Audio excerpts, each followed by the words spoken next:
another episode of XN Interviews. Tonight I've got my co-host Jax and Royal from the UMCOC podcast. Thank you guys for joining me this evening. Hi. You're welcome. Happy to be here. Yeah. So the first question is, when did you start playing MCOC, and what caught your eye about it? When did this game come out again? 2014? Yep, December. Yeah. Yeah, I started when it first became available in the App Store. Wow. Okay. I've been told there was a beta. I don't know if that's true or not. If there was, I wasn't part of that. So, December 2014 was when I first started playing. I'll be honest, I had two things going in. One, I knew that I liked some Marvel characters, and two, I was really bored in my high school history class, and I needed to have something to to entertain me. So, funny enough, our school had just started allowing us to bring technology to take notes and stuff, that year. So if that had never occurred, then I may have not ever downloaded this game. I mean, I'm sure I would have eventually, but that was the catalyst there. I was bored and I had the ability to. Awesome. Yeah. So about how long after that did you start getting involved with the community in the UMCOC podcast? So the community stuff very early on in the game's life was just strictly YouTube. I don't really remember ever going to the forums, and I wasn't on Discord yet. I don't think there was any sort of big. So I could be wrong. I've been online, the line chat app, ever since my second year. Just alliances started needing them. I remember one of my earliest alliances, I needed to have at least a 4-star and I needed to have line. So I went and got line. In terms of community stuff, I would say I started. Ooh, who released? It was sometime after 12.0. I think it was a few months after 12.0 where we kind of just started getting together more so as a community, where we had the idea for the Discord and things like that. Lots of community members that had originally started that no longer play the game anymore, to my knowledge. So, not that their names are lost, but it's kind of just they're not part of the regular community anymore. They were the stepping stones. That's how I met people like Dragon. Funny enough, back when we first started the Discord, it was interesting. Community had certainly come a long way from that. Yeah. So where in that was you are a part of the CCP, am I correct? That is correct. I got added around the time Dark Hawk and Night Thrasher were released. Okay. So why do you think being a part of the CCP or the CCP is important to the game community? It's important for Kabam to give us something to work with ourselves. There's only so much that patch notes and videos showcasing champion moves can really talk about. And while we do have many people who do a great job of showcasing things, there is the factor of when they have access to it. The content creator program, specifically in regards to the ability to get champs early, though I don't think they're early enough. The ability to use the test realm to freely rank up characters and whatnot could be obviously improved through feedback of the content creators. I'm sure you guys have seen some showcases of those from several different videos from other creators. Essentially, they show that they can rank them up, they can max sig them, things like that. But it's there's not a huge ease of access to it most of the time. But going back to the importance of it, it's important for Kabam to be able to not only tell us what's going on, but allow us to test it for ourselves and give our own opinions on it. Because there's a difference between Kabam saying, "Oh man, Odin is a really good character, and we want you to play him," and then Seaton going, "Guys, you don't understand. I used him in this very specific way, and he's really good there." Accent and all. So it's important to be able to have that ability to test it ourselves rather than just be told something works this way.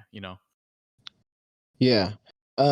So you said that you don't really get the characters soon enough. Could you explain like a little bit about that?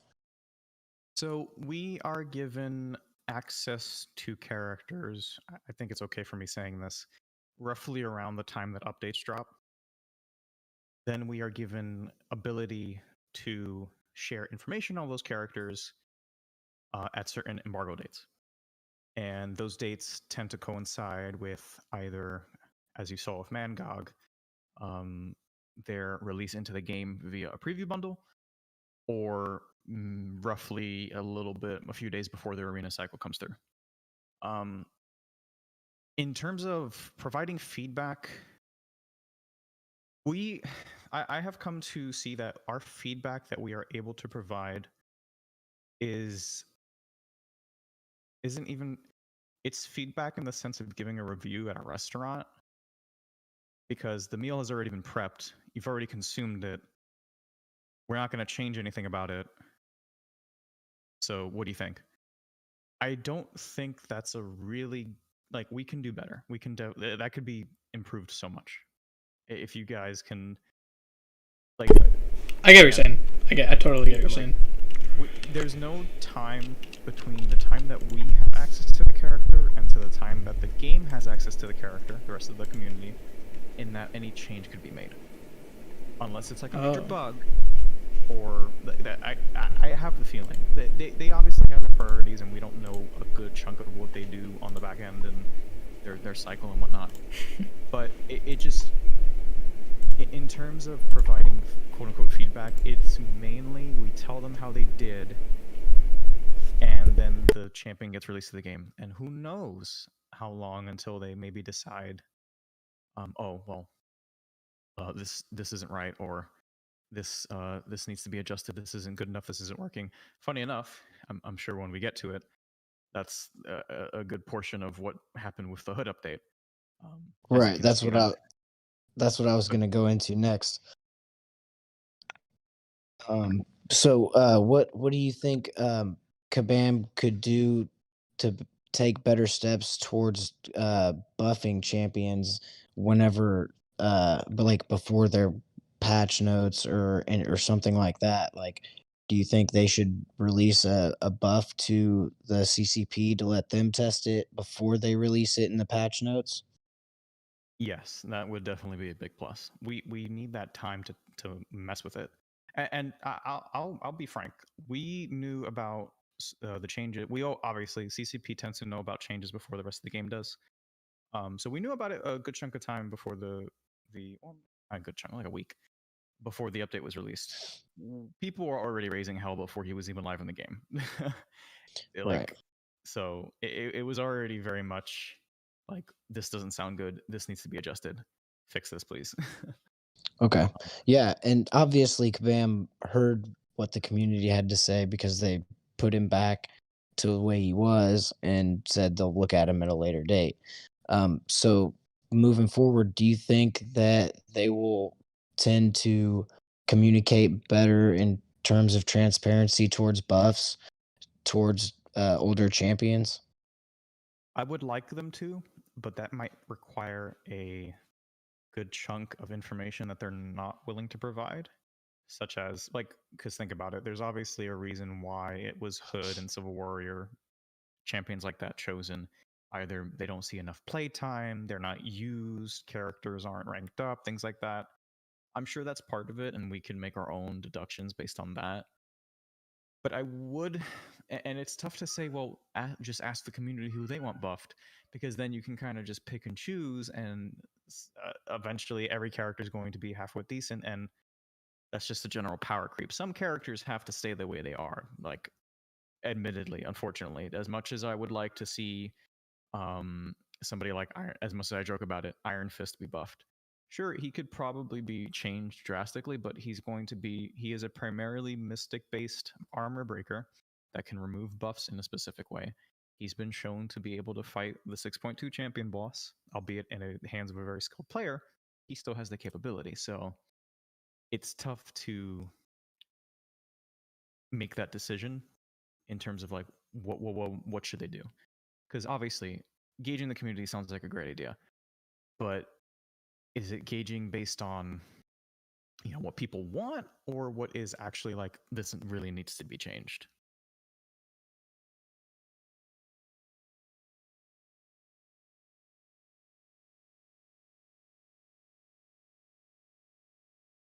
And the crowd fell silent. Yo, Exen, you there? So, alright, if everyone doesn't know, Exen is actually in a hotel right now, so he's not in his usual setup. So if we have any issues, that's why. Fair enough. Fair enough. Yeah.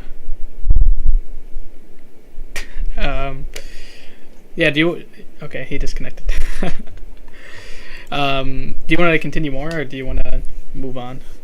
I don't have anything else additional to add on to that. I don't think. Okay. Yeah, sorry. I don't know what the hell happened. So yeah, I was gonna move on to. With that being said, do you think that some of with these 4 buffs coming per month, do you think that's creating some of them to overlook some of the bugs that are being made at the beginning of the month, like with these little with your overflow reading in your message box, and or like having to explain so much with the side events? I think that's easy enough to answer. Something like quest design versus like character abilities are separate, I guess, departments, you could say. So I don't think certain like the art team working on the game versus the balance team. Like obviously the art team has nothing to do with character abilities or whatnot. They just make them look pretty. So it's like, I think it's more of a case of like, is the team following a proper path in terms of stuff like that? Because bugs happen all the time. They're gonna happen.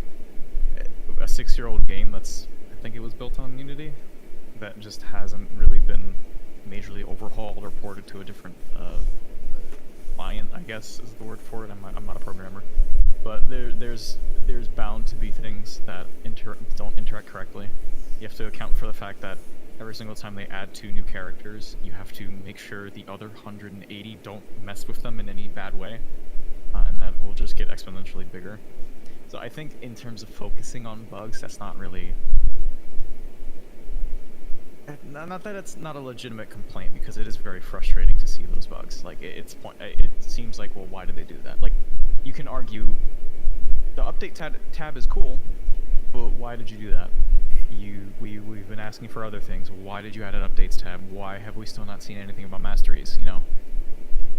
Why don't we just have this simple, like, if you can make an update tab, why can't you make a tab to change masteries? Right. I mean, there's an argument I've been making on Twitter is that little side quest details, or there's like there's a little tab whenever you're going to pick your champs for a quest. It's the quest details tab. So you click on that. Why not just have the nodes that you're getting ready to fight? Like the global node, or at least so that you're not having to back in and out of quests, just wasting time scouting paths. I think that's a bit of a quality of life thing, but you did give me an idea in regards to the side event thing, because this one is admittedly very confusing and many people have messed up with it. Is the fact that I think like incursions and things like that have the little informational tabs telling you how to play. If they just did that for some of these side events, I think they'd be a little bit more tolerable. Yeah, I mean, definitely. I mean, or even like a tutorial, showing you how to do each one, just guiding you through, like, just for the first one time, so that you don't have to ask so many questions. Right. Little quality of life things. Yeah, that would be cool. We haven't seen that kind of a thing since like Act 1, if you go back. If you start a new account. Right. Yeah. But yeah, you did get to work with Kabam and help create a character. Who did you help create, and what was it like working with him? So I helped create Red Goblin. In terms of the process, I think I was brought onto it about 3 months before release, maybe a little bit more, maybe 4. And at that point, he was already in pretty deep development.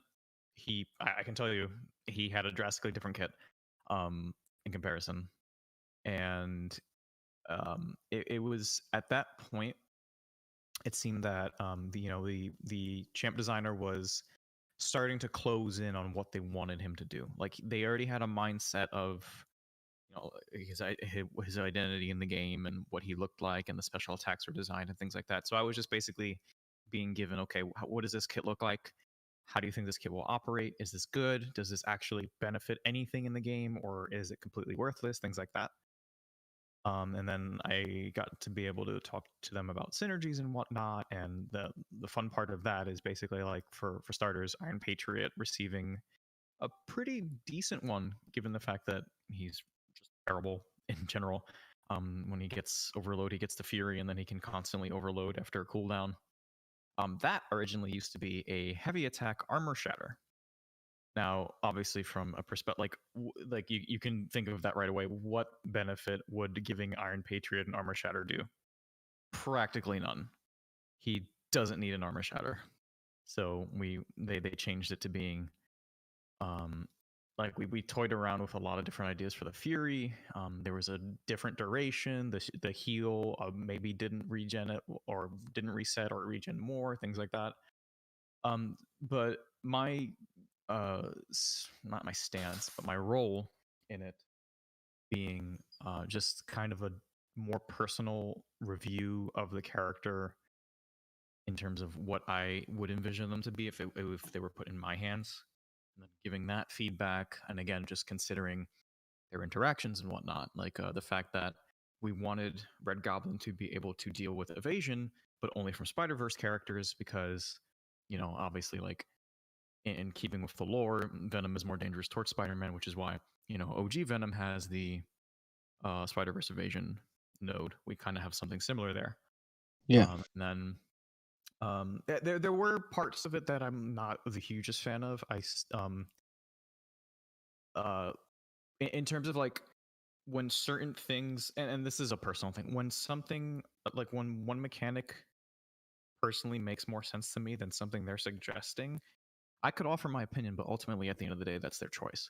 And there's nothing wrong with that because, it's their character. I'm not working for Good Bam. I'm not getting paid to do this. So they don't really need to take my advice on it. But it is a much more personal level of feedback that you're able to give to the character much earlier in its lifespan, which I think is good.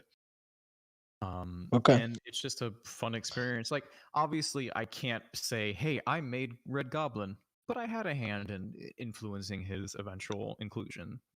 Right. So, That's awesome. So, like, you did get to like work with some of his kit, which is pretty cool. Um. So what exactly did you? Were there things that drastically needed changed from the beginning, like through his kit, like that you could talk about specifically? from what I remember, um, while I say his kit has changed quite a bit, it's not like he was completely changed. I think it was the eventual build-up. His ramp-up was going to be a little more different than it was. I think his frenzy was going to do a little bit more as well. However, again, it's the instance of like, maybe this is too strong. Although I never want to pre-nerf things, which I never like. I like that part of certain balancing things. Like sometimes people will pre-nerf characters because they're afraid that they're going to break the game. But then on the opposite side, they buff them too much and then don't touch them for a bit. Case in point, someone like Doom. Doom is still a little overpowered in terms of a mystic, but as you can see, he hasn't been adjusted at all. Which I think this going on a larger scale, this game kind of has as a whole problem. And obviously, no one wants their character nerfed, and it's kind of harder to justify that because of the economy of the game. But that's besides the point. I wouldn't say he was drastically changed from his original intention. His ability to access it was made a little differently.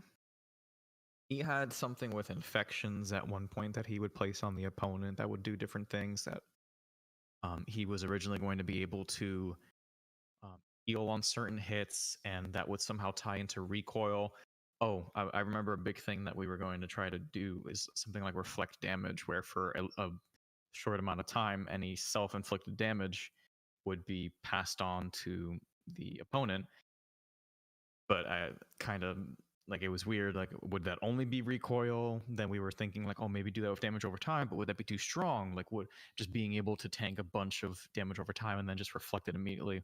Then again, Namor. But in terms of Or what we or wanted like him to be, Mysterio, even, yeah. Mysterio too, yeah. Or Immortal Hulk, even though Immortal Hulk does it really poorly. Yeah. And I like Immortal Hulk. I think he's a cool character. But yeah, I'd say that they just wanted to. He wanted an identity of being able to deal with um, tech characters really easily, and I would say that he has done that pretty well. You know, obviously, Frenzy needs to be built up. It used to be that you would. I remember early on, Red Goblin lost 2 Bloodlust if he died, and then the Venom one just reduced it by 1. But that just made none of the content creators want to use him. like it was too much of a risk. So they made it so he baseline loses 1, and then putting Venom on the team makes him lose none. And again, it's that pre-nerf aspect. He had a great idea of just being able to make your buffs last longer, make them more potent. Another thing that we didn't end up doing tied to the health bar, because right now the health bar only triggers Frenzy. Before, it would like increase the potency of your buffs, and debuffs would be inflicted longer, or at least either that was part of what he suggested or part of what I suggested. I can't remember which. It's been a bit. But like it's cool because as much as I liked the theorycraft characters, being able to talk to somebody who already has like that putty in their hands and they're starting to mold it and they just want a little bit of advice is neat. Like, I really like that aspect, even if most of what I've suggested gets like adjusted itself or just ignored completely. It's still like it was a very cool experience. That's awesome, man. Do you have anything to add, Jay? No, I was just saying, like, I was gonna say, I've been recently making fan buffs, and it's been really awesome to talk, like, because it's not just me making it by myself. I actually include someone else on the project with me, and it's so fun to bounce ideas back and forth. Like, how can this character? You're saying your theory crafting with how Red Goblin would interact with other characters was so fun for you, and I feel like the same. Even though it's a fan buff, I'm not actually doing anything for the contest. And with Kabam, it's so fun to like saying like, how would Symbiote Spider-Man buff? How would he interact with the characters already in the game, and how could this be updated? And it was really cool to stuff like that. So I totally understand how you're feeling. Yeah, and you start to get those creative juices flowing, and you kind of sit yourself in their seat, and maybe you can be like, why did they make this change? Still don't know what they did with Daredevil. We'll talk about that. Or Immortal Hulk. Again, like, Immortal Hulk, I feel like he could be good, but there is not enough situations in this game that benefit him at all.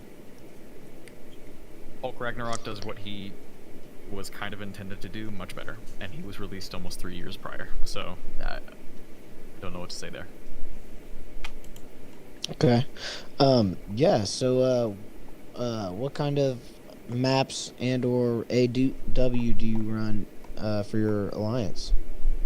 So, funny enough, I'm still taking a bit of a break from the competitive side of the game. I've been in an alliance with Cat Murdoch for the past few months, so we only run map 5, I think, at the most, and we only run 2 BGs of Alliance War. Okay. But like I've been kind of itching to get back into the competitive side, but I have also really enjoyed being able to just chill out, play the game super passively, even when I forget to play AQ. I'm sorry, Cat. And just, I think another aspect of it is being able to, as much as I joke about it, rank my 4 stars. I have a crap ton of 4 stars that I am able to spend glory on tier 4 catalysts that I would otherwise be probably spending on potions and or actual like important rank catalysts to maintain some sort of competitive lead. That got kind of draggy for me. Not that it got old, because I enjoyed the competitive aspect a good ton. I still like going into war and fighting difficult fights and things like that. But I wanted to just really take a step back and just enjoy the game at my own pace, not dictated by a whole ton of other people relying on me, I guess. Yeah. Okay, that makes sense. So what kind of content have you been working on recently? So I attempted a path in Abyss. I apparently took the wrong one according to Janik, so that was my bad. I think I got to Abyss Yellow Jacket, and then just I tried my best to suck it up and just do it, but I did not have fun with it. Even though some of the fights weren't that bad, it's just not fun. I don't know, that long form content, like Labyrinth of Legends was kind of pushing it, but I also had eventually one of the best options for it, so it was fun for me. But I still don't think Abyss has that pull yet, unless I find some fun way to do it that actually entertains me more so than praying that I get the correct amount of incinerates on Hulk before he regens. Like I don't see any draw to it. But I've been pretty stagnant in long-term content. I've only really been doing the event quests and the side events. My Act 6 and 7 progression have taken a major pause, which is, something I need to get back on, because this side event's pretty easy to catch up on. But I've just been doing the month-to-month content. Okay.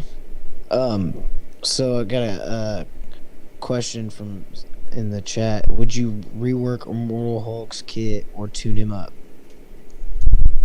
I think his self-damage is really detrimental. It stacks quickly in terms of what they want you to do with him, and the cooldown for immortality is just too long.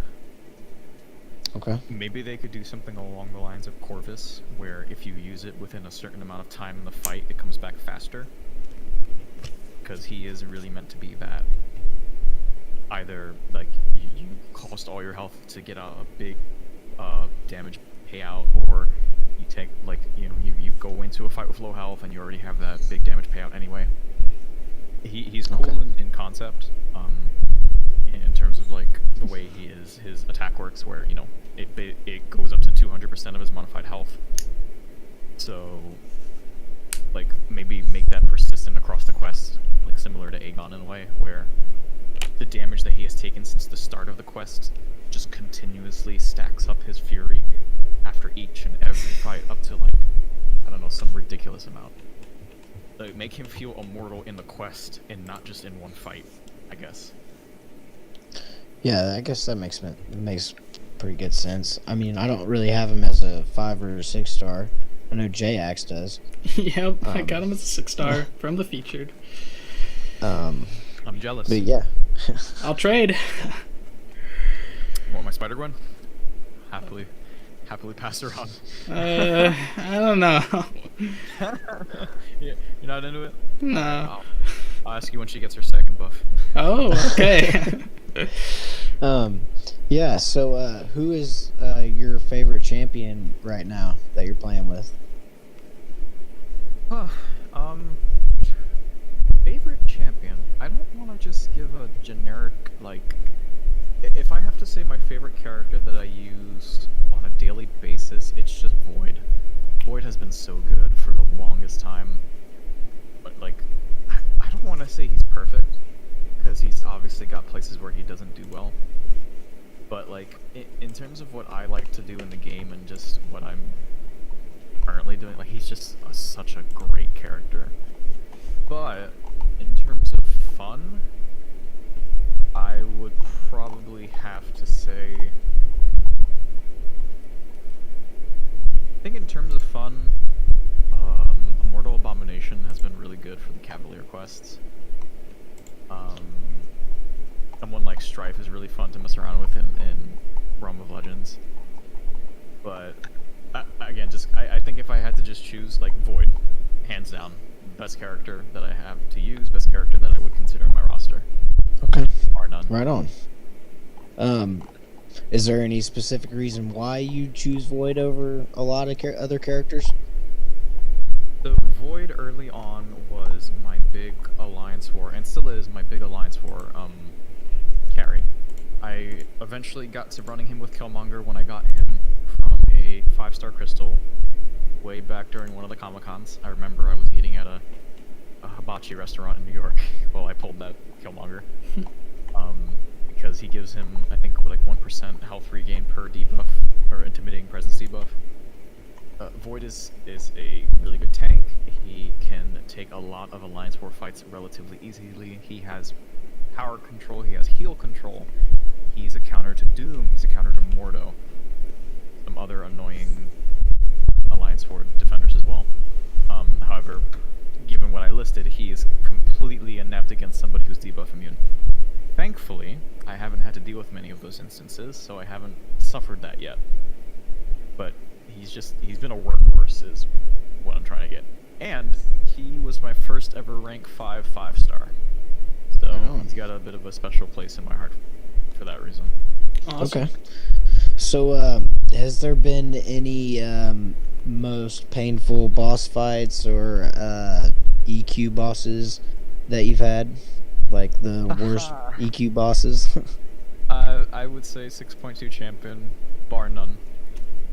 I did it back before She-Hulk's heavy was adjusted, when it was relatively easy. I think I did it with a rank 2 5-star.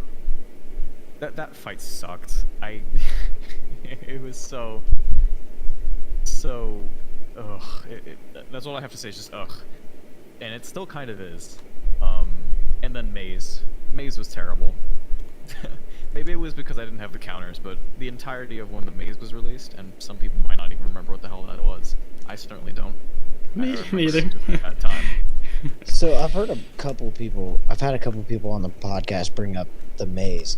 I've never seen the Maze, but I mean, I guess from their perspective, if they brought it back now, it would be probably a better piece of content with buffed rewards. But I mean, that's not my perspective. Everybody else is saying the Maze sucked. It made significantly more difficult than it needed to be, and the rewards sucked.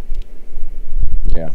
You could probably get, if not as much, just below the rewards in like a Cav EQ.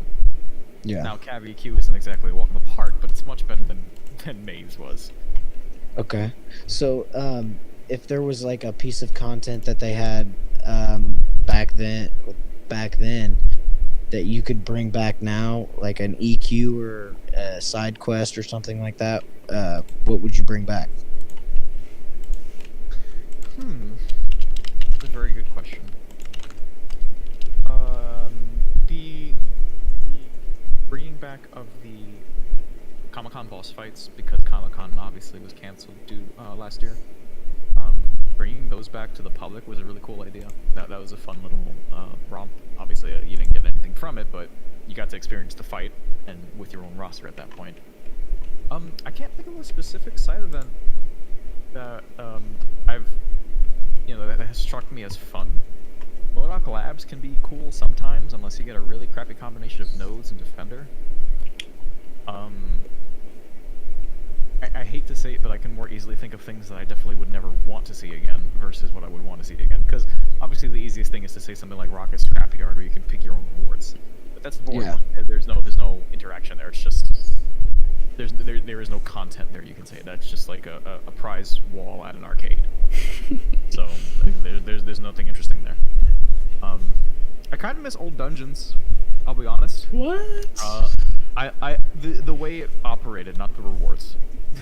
Yeah. Okay. The class specific lanes were cool, and it was fun to just basically see which lane your partner wanted. Like I usually took, I think, the cosmic path because I had Morningstar early on. Okay.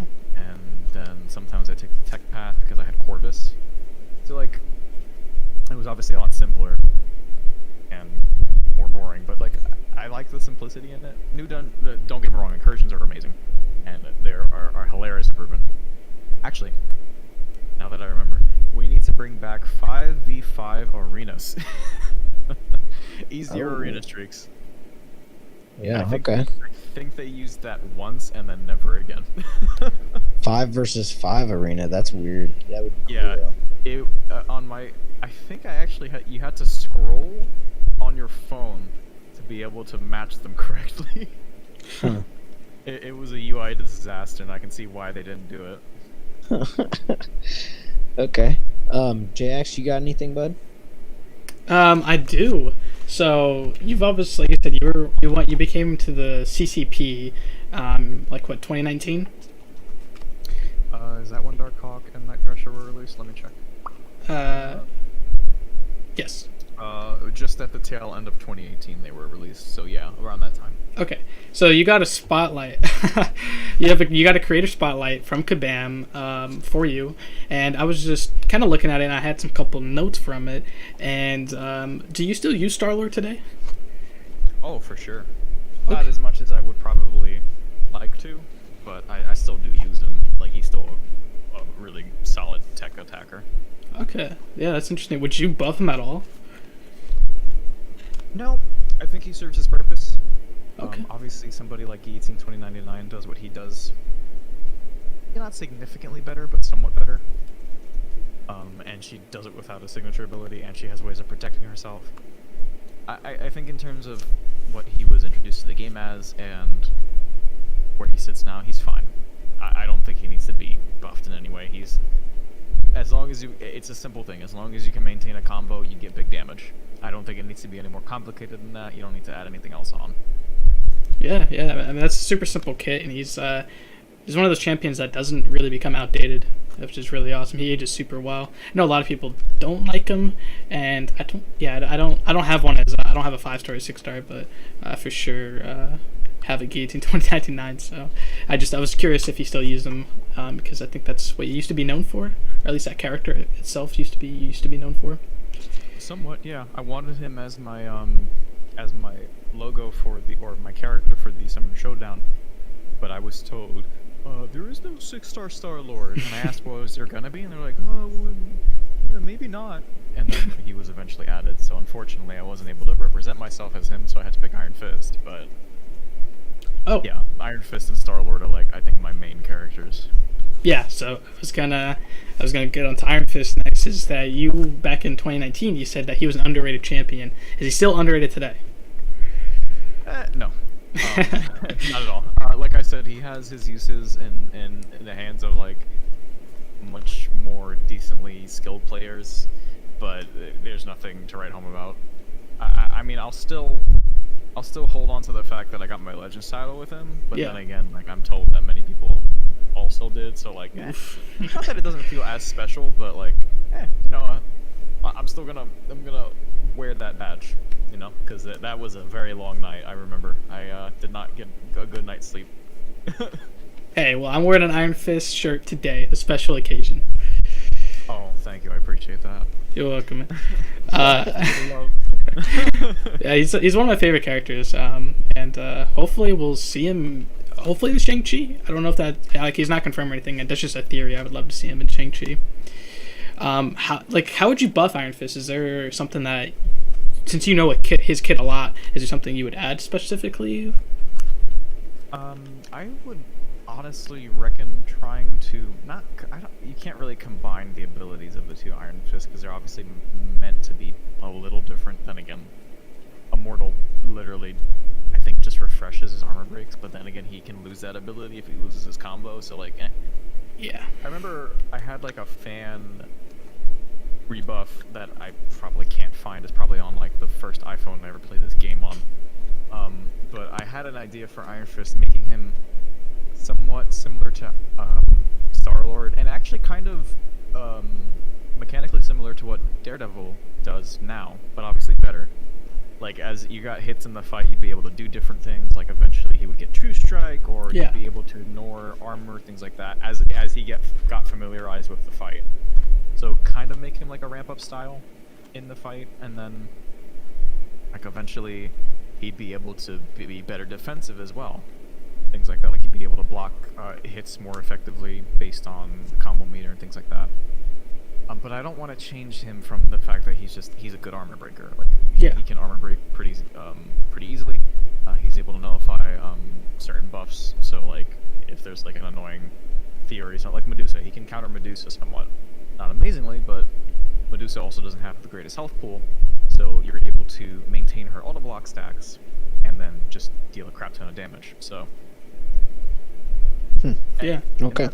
That's kind of like that all goes back to like what characters should the Kabam touch. Well, like certain characters have their identity in the game, and you do want characters that can kind of have that straightforward, this is what they're intended for. Not every character needs to be, I guess viable is a bad way of putting it, but it's kind of that. Like, certain characters are really good in Alliance War. Certain characters are really good in questing. Some characters, as much as people don't like it, are really good in incursions. I think a character like the Champion, I love using Champion in incursions. He gets those constant furies and unstoppables that you can adjust with nodes. You can buff him from buff cornucopia. There's just like certain places that these characters shine. Not every character is going to be amazing everywhere, but where they are amazing, like that's where I have the most fun with them. Which is why I emphasize rank your 4 stars, all of them right now. I don't know about that. I'm still developing my 5-star roster and trying to get. There's a lot of in-game content I don't have done. So, but once I do that, I would love to revisit 4 stars for sure. Yeah. So why do you rank your 4 stars? They are the rarity that I have the most care. Well, that's not true. I have more 3 stars, but 3 stars obviously don't really have that great of stats. Right now I'm trying to rank all my 4 stars to just have the ability to use every character in a somewhat decent power level wherever I want to. I don't typically like to rush through like the lower level difficulty for event quests, simply because like I kind of want to read the story. I like the writing. The writing that the team does is pretty freaking good. Oh yeah. But like I like enjoying experimenting things like, oh, is this character going to be good against this boss, or these nodes, things like that. And then of course, when we have the Cavalier challenge, I need as many options as I can for the different nodes. Yeah, this was another thing I was going to ask.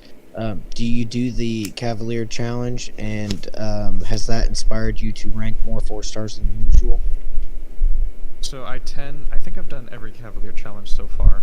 I wouldn't say that inspired much more than just like, it's good that I'm ranking them anyway, and this is just another reason. However, the 4-star challenge is still like the laziest and lamest implementation of giving us that 10%. It's not great. There could be so many more unique implementations of it, or at the very least, if they're going to continue to do that, make it tolerable. Don't make us fight these ridiculous, like, just taking off 100% health isn't great when some of the characters on the path are Mojo and Nova, as per last month's Mystic path. It was pretty bad. Like, I ended up not even using Mystics for that. I just used Captain America Infinity War just to get rid of the Unstoppable and then just do damage normally. Yeah. So, like, the Cavalier challenge isn't great, but Right. I think everybody I've had on here so far has said that they've disliked the Cavalier challenge. I mean, I don't see any reason why you should bring 4 stars into Cavalier quests whenever they're not even allowed past Act 5. yeah, and that's So. still like a lingering wound in that, like, we're just not allowed to bring some characters, and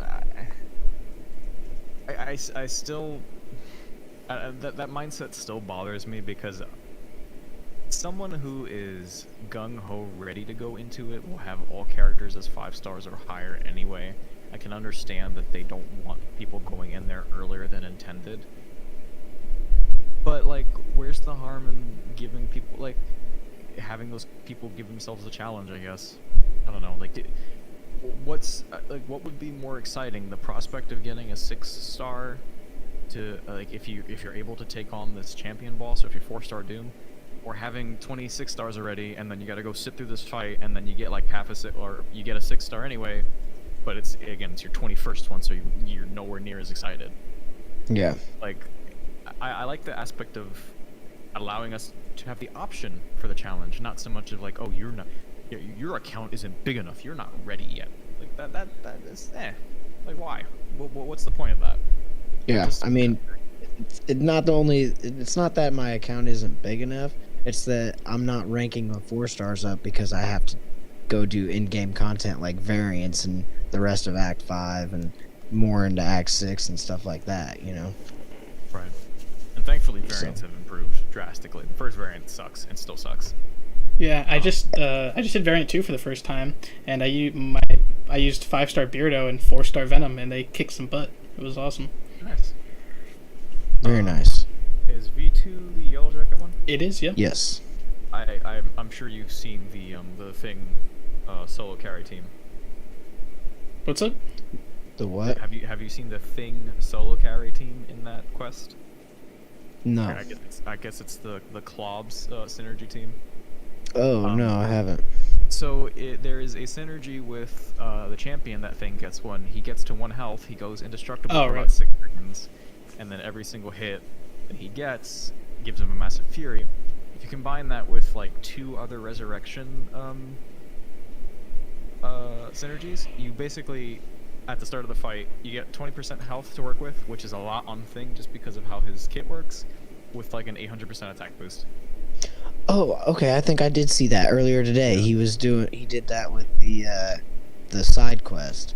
He did the whole side quest in under 50 hits. Yeah, CT. I saw that too. Yeah, that's okay. It's a pretty nutty team. It's really fun. It's a little crazy. So check that out if you get a chance. Yeah, JX, you got anything else? Yeah, I do. So, what would be one champion you would like to add to the game? So I've constantly said Doppelganger, and he's like a really obscure Spider-Man villain that apparently doesn't really have that much, I guess, page time. Then I've also said like Sandman. Like I kind of want Spider-Man characters in here more. The representation is decent. Characters like Green Goblin are meh. Dr. Octopus is great. Mysterio, fantastic. Venom, great now. Carnage, better now. The main Spider cast is pretty good. Spider-Ham is a fun addition. Miles is okay. And then Stealthy is cool. I'd like more Spider-Men. Apparently, like, some people don't want more Spider-Men, but I want more villains. I wish Electro was better. I wish Vulture was better. I want the I want the Spider-Man villains from Sam Raimi's Spider-Man 2. I want Joe Jonah Jameson as a character in this game. J. Jonah Jameson. Yeah, J. Jonah. I want pictures of Spider-Man. He could be giving out the Daily Bugle, like the in-game notifications as an NPC or something. That would be great. You know. Yeah, I thought that. Quick, trademark that, so they have to buy it from you. Yep. I thought they were gonna do that in Realm because the Madam Web is actually in that building. She's actually in the Daily Bugle. So I thought J. Jonah Jameson is actually gonna be a character in Realm. It never paid off, but I just thought that was funny. But yeah. You got anything else? Spider-Verse characters are cool. Is that why you were like on Red Goblin specifically, since he is a spider character? I don't know the actual choosing there. I was kind of just contacted and approached and be like, hey, so do you want to work on this? I'm like, yeah, sure. Okay. I didn't have like a choice of characters. It was basically like, do you want to be able to help with the character? And I said yes. And then once I got acquainted and like different rules were set and whatnot, they told me what the character was, and this was a kit. Like that was it was me agreeing and then me finding out who it was. Okay. Okay. And then he was like already mostly built, and then he just gave feedback and all that. Is there anything for that? Like, is there anything with Red Goblin? I know MST just uploaded a video today, like like the Forgotten Cosmic Beast. Like he's still he's awesome in the game too. Like he is outshined by Cosmic Ghost Rider. Is there anything like any cool interactions you would add today, if you got asked to do something for him? So I think he would be. There was a balance, I guess, discussion of so he's immune to power burn. Now, being immune to something is cool, but where the hell do you deal with power burn unless you're being directly hit by like a vision blast. It's almost pointless. Okay, yeah. And it was discussed that was tied into, the lore of the character. Like he is associated with fire, so like he wouldn't deal with these fire effects. Well, yeah, but It's weird. like, that's okay for incinerate, but like where the hell are you gonna do a power burn? It would make sense in his character kit for him to be immune to something like power drain, Yeah. or power leak or whatever, because like who does he counter? Well, he counters Warlock. He gets a bunch of buffs, like a crap ton. Like you will almost never have to deal with infection if you play him right. He can also deal with Guillotine 2099 because he doesn't have to deal with myths, so you can kind of just lay into her no matter what. So like both of those characters power drain. Guillotine does it on her special one. Warlock does it passively, and on his special one as well, I believe. The only instance that power burn helps you is when Warlock hits you with a special 3, and of course you never want that to happen. But yeah, he's immune to Warlock's special 3 power burn, but that doesn't do jack. So like that's the one thing I would change, and I not that would make him amazing all of a sudden. He's still a decent cosmic that is unfortunately outclassed by others. But I think that would be a pretty good change, and a simple small buff.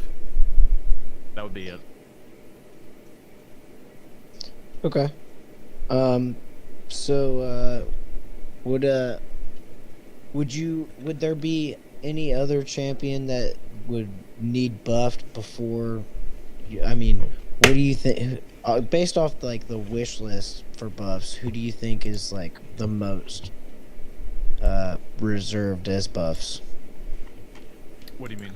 I mean, like, who do you think the community wants buffed the most? Is on on the wish list? Is it Groot still? I'm not looking at it right now. Yeah, it should be. I'll get the list for you real quick. Yeah, I was gonna say if you can pass me that list too. Yeah. I would say Groot is definitely a big one. It's Groot's pretty. there you go. The link's right there. Amps should be improved next. Oh yeah, Groot's right on the front of that. Okay. Groot, Juggernaut, Iron Fist, Hulk, and Cyclops Blue. Yeah. So Wait, out Cyclops of those, Red isn't even on here? What? so yeah, that brings me to a good question. Have you brought any mutants into AQ? I haven't noticed anything significant. I haven't even tried Cyclops yet, which is my bad. I should definitely try Cyclops. Oh yeah, do it. But I don't have. I mean, I only just got a Professor X. Oh. As a 4-star, but I guess I don't have enough mutants that would greatly benefit from that at a high enough rank. I have like Omega Red. I've got Magneto now, but Magneto's already amazing, so he doesn't even need the additional thing. You said you were on map 5, right? Yes. Yeah. Exactly. Like it's map 5. Yeah. I'm not gonna use anything major. Yeah, so I use Psylocke and Blue Cyclops, and then obviously Aegon, just because he's fun to build up and whatnot. But yeah, dude, Cyclops is awesome in AQ. You should definitely. They're both Cyclops and Psylocke are both unawakened 6 stars, so they're rank 1, and they're really fun to use in map 5. And I think sometimes in map 4 when I get thrown that around, he does really fun against mini bosses. Cyclops, he's really cool. All right. JX, you got anything else, bud? Yeah, man. So yeah, that was to add one character. Who was the most wanted? You specifically, most wanted buff That we've gotten, or that you want to have in the game? I would like to see something done to Iron Fist. Just because like he's just like such a simple character to use, but I just want him to do what he does better. There's not currently any character that I eyeball that I'm like, oh man, I really wish they would get a buff. Simply because like I have a pretty good time with most characters in this game. Like I said, like I like Immortal Hulk's playstyle, even though it's pretty terrible, arguably in comparison to a majority of the game. Yeah, I don't like him. But most characters feel pretty good to play. I'd say maybe in terms of mechanics, if we want to go to like whose ability has been outdated, I'd maybe say Agent Venom. Yeah. Oh yeah. His ability to shrug is fantastic, and I feel like there could be a way to have him benefit from shrugging off debuffs. Maybe he gets like a Fury, and he shrugs off a debuff or something like that, baseline. Then maybe better adjust him to maybe just kind of make his focus, and see that's where the problem lies. Characters that people don't like Immortal Hulk, are revenge characters where they have to undergo some sort of penalty before they can do what they need to do. And I could honestly see Agent Venom being that. Like, he takes on a bunch of debuffs and then is able to shrug them all off and use that to his advantage. Funny enough, I spoke to Deacon way back when, and I'm still kind of noodling on it, about a character, if I remember, Penance. Oh yeah. One of Speedball's later aliases, I guess. Deacon will be able to tell me more about it, but essentially he would be able to inflict himself with, in terms of his character in the comics, he uses his powers by inflicting pain on himself. That would be cool to see in here. Yeah, Maybe he inflicts himself with debuffs and he's able to hit you harder or things like that. Yeah, we talked about Penance last week with Imagine Jim. He actually has a fan build for Penance, which is really awesome. That's out there for anyone. But yeah, Agent Venom. Marcus Pack. He's a content creator I'm friends with. I'm part of the society as well, and he loves all the Spider-Man characters, especially symbiote characters. And he's got a null build out there, not in the works, and he's got some really cool synergies with Agent Venom and how to buff Agent Venom. Marcus Pack is here. Okay, well, yeah, I was going to talk about that. That's funny. Perfect timing. But yeah, so yeah, definitely Agent Venom would be awesome to be buffed, and definitely outdated. Same with like Spider-Man Classic as well. And I've always said that like Spider-Man Classic and most of the symbiote characters and the regular Spider-Man characters should be able to root. That's some cool mechanics. That would be a very interesting, like, going beyond something like class defining, maybe almost like Rome does. Make it so like it's distinct, like what's the proper word? I guess universe defining, like you said, like Spider-Verse characters being able to root in some way because of webbing. So yeah, but that would be a huge undertaking. I think that would be a very big change that I think would actually be input. Like, having a month of testing root in a one-side quest isn't enough to be like, okay, well, guess what? All the Spider-Men now root you when they do their special because of the web. Have fun. Yeah, it'd be weird. I think they do it. And yeah, I was definitely looking at like Realm, like, you know, the Spider-Man characters, the Spidey character in there is really well built, and so I would love, and we're seeing MROC characters come to contest, so I wonder if the abilities in Realm are going to be coming to the contest, which is what I thought that as well. Maybe that'll be the reintroduction of Root or something different. Oh yeah. Do you play Realm at all? Do you still play to this day? So I play on and off. I'm not super. It's not a game that you can just sit there and kind of grind. I play it when I have a craving for a small like MOBA session. Yeah. I'm currently trying to build up enough units to get to Super Soldier for Captain America. Because I've seen that he's pretty good. He's got stuns out the wazoo. Yeah, he definitely does. But yeah, I play pretty regularly. It hasn't grabbed my interest as much as I wanted it to. But it is fun. The gear system is just really hella confusing. Yeah. And it's very clunky in comparison to MCOC. But then again, MCOC has had 6 years to. Yeah, exactly. So obviously, like, I can't just come out of the box expecting it to be perfect. But then again, they've had MCOC for 6 years. You think they would kind of know how to properly manage things. Yeah, and Realm's been in development for a couple of years, like, 3 years now I think it's been in development, so kind of disappointed that we're at the stage and it's getting there where I want it. It's not there where I want it yet. But yeah, man, that's pretty cool you still play it. We should have an MROC event sometime this year, and specifically tied to Black Panther and Iron Man, it looks like, so that'll be super fun to see later this year. That's exciting. We have a question from Mr. King. He wants to know if you have any interactions through the CCP with the history or the dialogue of the game. In terms of us having influence on something? I think just you specifically. Did you have like maybe like it was the Red Goblin of when Red Goblin was out? Anything in the dialogue or the history event? Oh no. Okay. We have never been the most in terms of like that would be titles. Right. Some players had tied to them. That's about it. We don't have any interaction on story and whatnot. Yeah, that's what I thought. I was just as Mr. King was curious. That would be kind of cool though. Oh yeah. We should suggest that. Yeah, you were mentioning earlier that you actually run through. Yeah, so he says Persona I mentioned was just Pam. So yeah, last month was I'm a dialogue person. I love the dialogue of the game. And last month, dude, there were so many Easter eggs and references.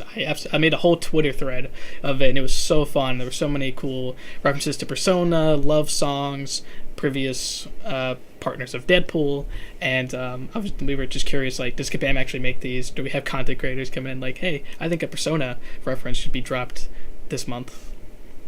So that's Funny pretty cool. you mentioned that actually, because Red Goblin was also the original designer also wanted him to have custom callouts similar to some of the characters when they use special attacks Yeah. and whatnot.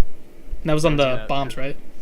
Yeah, his Carnage bombs like talk smack. There were going to be callouts when he uses special against like certain characters. That never got to be though, which not that it's disappointing, but it definitely does take a little bit of flavor away from a character. Yeah, a lot of people, I think it's Mojo, Rogue, and then Doom and Gwenpool. So I think there definitely needs to be more. Stealthy has one whenever he throws his special one sometimes. And then whenever you go against like Sinister 6 characters, it says Sinister sucks. And then you got one like Immortal Abomination saying gotta go fast when he uses special one because it kind of looks like Sonic. Yeah. That's funny. I still haven't seen the Namor and Doom one. That was supposedly. I was in relation to tooting the horn, I believe.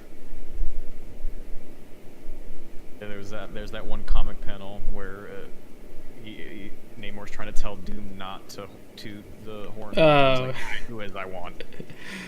Yeah, I hope we I hope we see a Mr. Fantastic and Magneto with a wooden gun.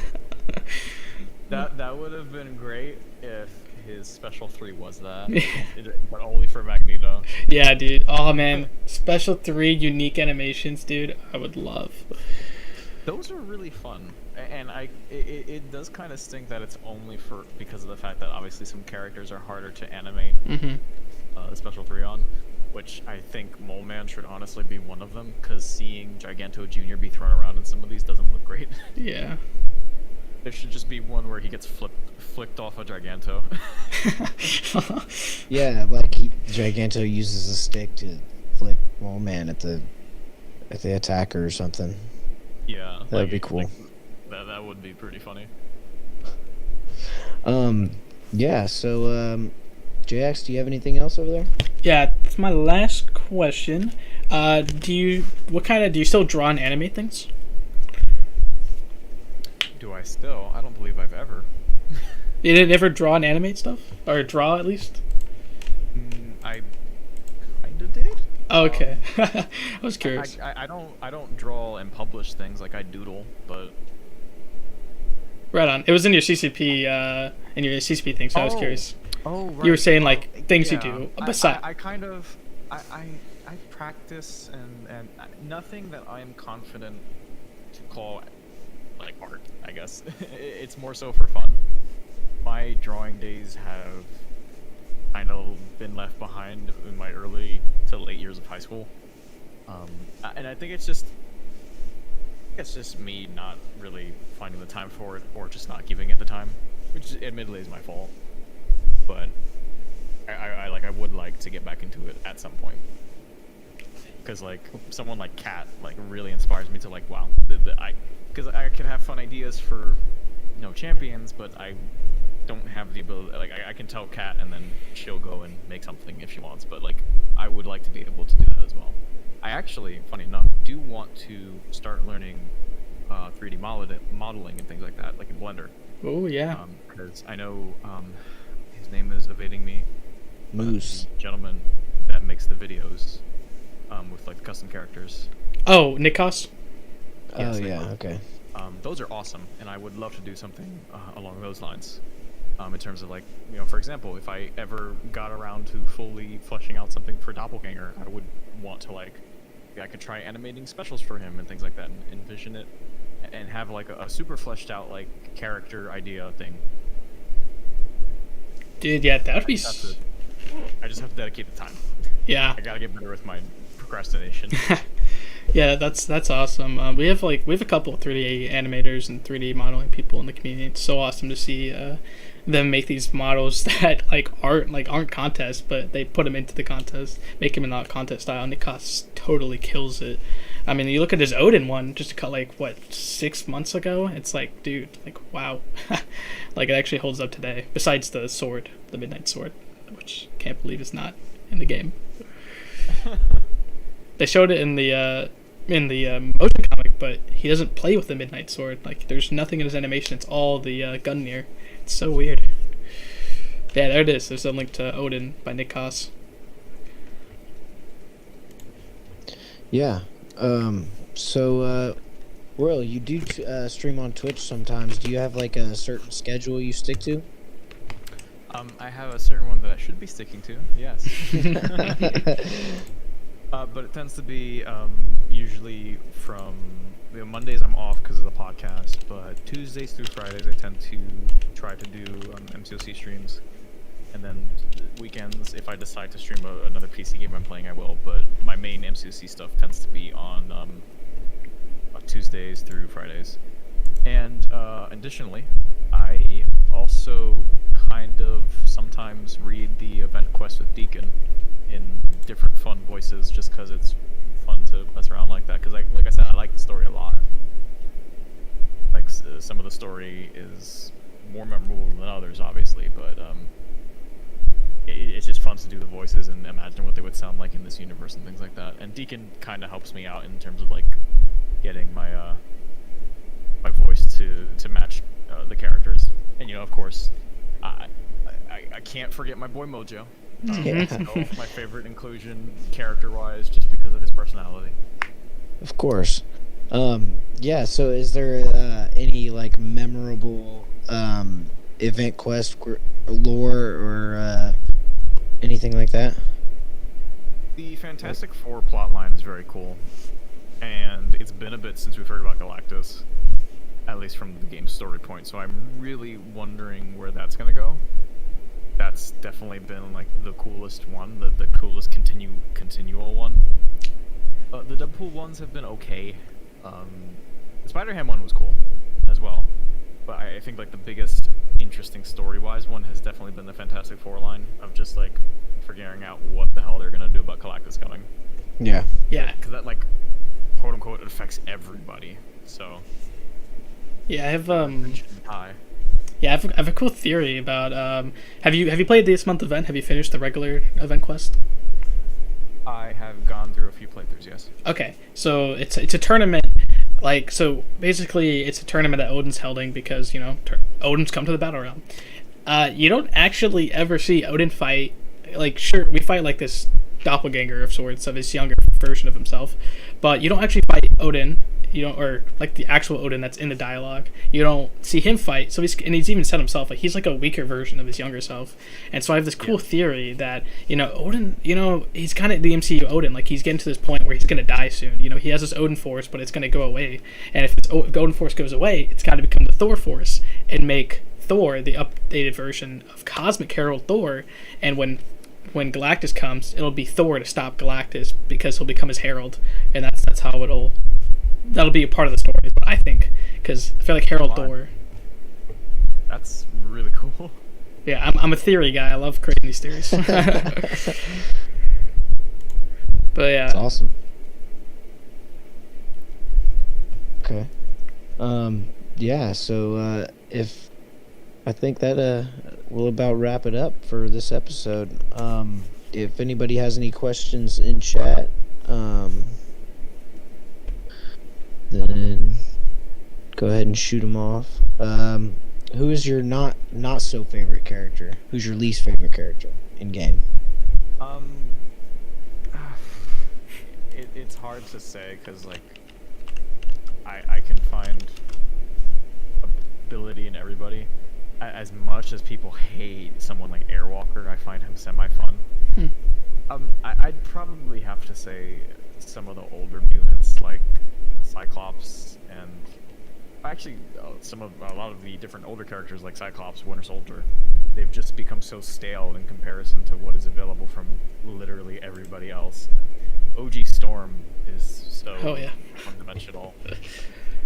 But again, that comes with the age of the game. They've been in it since the beginning, and they haven't been changed since then. At least not majorly. Some of them have received very minor things, like Storm is a little more resistant to shock based on how full her power meter is. Yay! that doesn't really do much. So yeah, I think it'll be placeholders for especially the oldest characters. I think it's placeholders for an overhaul because overhauls take forever, and I think that's why we don't get them that much. And so I think it's just But even then, some of these older characters have gotten synergies that make them fun to play. Hitmonkey's synergy with Black Bolt, for example, is a really good one. It just constantly increases his crit rate for all his buffs. And that's great, because the more he crits, the more buffs he gets. The more buffs he gets, the more he crits. Like, just plain and simple. The one for Immortal Abomination that gives Abomination poison on his basic attacks. That's great. That should arguably be something that he does baseline, but then again, that's kind of Immortal Abomination's kit. So, like, it's the gradual aging of characters in comparison to other characters being added. So. Okay. So, would you make any changes to Carnage? Carnage's buff was good, but I think it was a case of being not as good as the Venom one was. Venom's was drastic and much more viable. Carnage's is... I feel bad not remembering what old Carnage did, but I want to say he did something similar to what he does now. I don't think they ever changed the way his mutation buffs work. But I think they're more potent now. I think he has his place. He can deal constant bleed damage. He's got a blade ability, just being able to constantly get power as long as the opponent is bleeding. I'd honestly say, like, maybe just get rid of his buff limit. I don't really see the benefit of constantly, like, just holding characters back in some way. Again, it's like the eventual power creep. Or rather, no, I get it. They're afraid of, like, massive buildup, but, like, realistically, would allowing Carnage to have as many buffs as he can be that strong? Maybe, but, like, by the time you got him to that point, another character probably could have done it a lot easier. I might be wrong. I could be completely 100% wrong. Like, I could be like, all of a sudden, Carnage has no buff limit. He'd be the best Cosmic in the game. But obviously, he would compensate for things like that, where, like, maybe it takes longer to get his buffs now. Or he doesn't get them as potent, something like that. Okay. So, what are some of the best designs of a champion in your opinion? Like I ranted about, or not ranted, but like I glorified about before, Void is great. Yeah. He does a lot, but unfortunately is countered by like one thing. Like if they can't be debuffed, you're screwed. There's really not much he can do at that point. He is just a Incinerate immune attacker. Okay. Dr. Voodoo is another good one. Hyperion is great. Somebody like Medusa, just in her capability of like she shuts down robots and any armor ups that are annoying. She's great in that regard. Ghost is fantastic in her design. She's very much a glass cannon, even though she can shrug off debuffs. And if I wanted to say one more, I'd say somebody like Stark Spider-Man. Basically, play a game of juggling in order to maintain your damage. Right on. Yeah, so they have announced a couple of buffs coming up in the future, a couple of reworks, like Black Panther and Miles. What do you think the Miles rework could look like? I actually had an idea back when Spider-Verse released to base it off of his abilities there. Obviously, Miles has had several comic inclusions and is probably be able to better gauge it there, but I would want to incorporate something with his invisibility, because he has that ability over other Spider-Men where he can turn invisible. Maybe implemented in that way. The rough draft for what I wanted to do with Miles was that it would be kind of similar to the Mixed Master node. If your opponent tried attempting the same attack, he would predict it and be able to go invisible against that attack. Or just have invisibility up because he knew that they were going to attack it the same way again. Something along those lines. And then if they missed, he'd be able to get in like... that's kind of Ghost-esque, but he'd be able to get in a crit, like whenever they missed. Which again, I don't want to just create a carbon copy of another character. You want to make the character unique, so it would be harder for them. Maybe eventually it'd be harder for them to hit him at all, like throughout the course of the fight, depending on how long it's been going on. Gradually his misses become more frequent, something like that. Like he's able to more easily go invisible against attacks, things like that. Play around with that somewhat. I like his Venom blast. There's some interesting things that you can do with it. The buff, or rather the synergy that Spider-Ham has with him, makes it a very promising aspect, because being able to trigger all of your effects is crazy cool. If it wasn't such a low chance, it would be better.